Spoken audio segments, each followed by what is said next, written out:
Well, we're overdrawn $1,500 in the bank, and we owe everybody in town.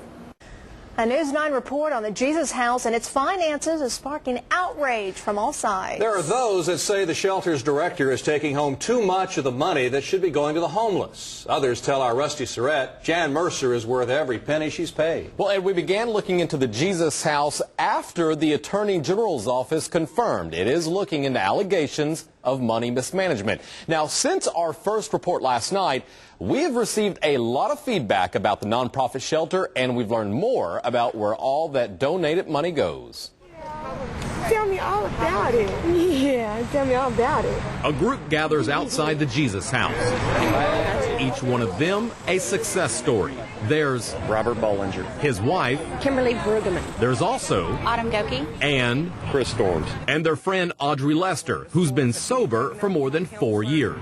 This place saved my life. They're here to show their support for the place and people who they say gave them another shot at life. This is the only place that would take me. And they credit their success and recovery to this woman, Jan Mercer, the executive director who's often on TV pleading for monetary donations to keep this shelter up and running. Of course, I know there's a whole lot of people out of money. I certainly realize that we're not the only ones that are having a hard time. But Mercer is now under the microscope, and the state is looking into allegations that she's pocketing some of the donations.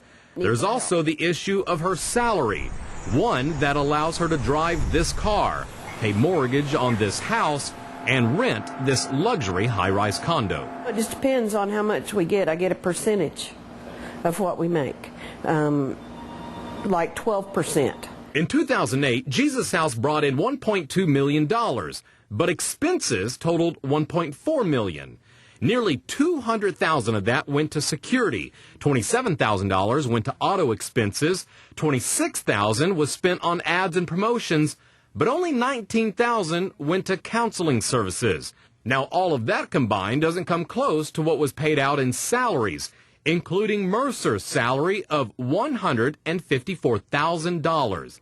But these former residents say a good chunk of that money Mercer makes goes right back to the residents when the donations aren't there. I've seen her give money out of her own pocket to give somebody medicine that needed something from here. And they say that is why Jan Mercer is worth it. We have a beautiful life today because of the Jesus House. So I don't know how you put a price tag on that.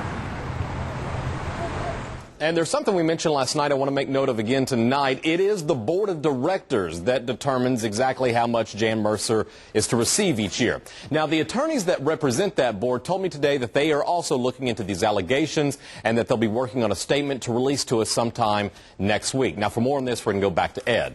Well, Rusty, not everyone agrees Mercer's salary is justified. One user on News9.com writes, "The best thing that could happen is to have an entirely new independent board of directors come in and clean house and return the Jesus House to what it used to be." Another writes, "It sickens me when nonprofit organizations are allowed to make those in charge rich." You can leave us your thoughts at News9.com.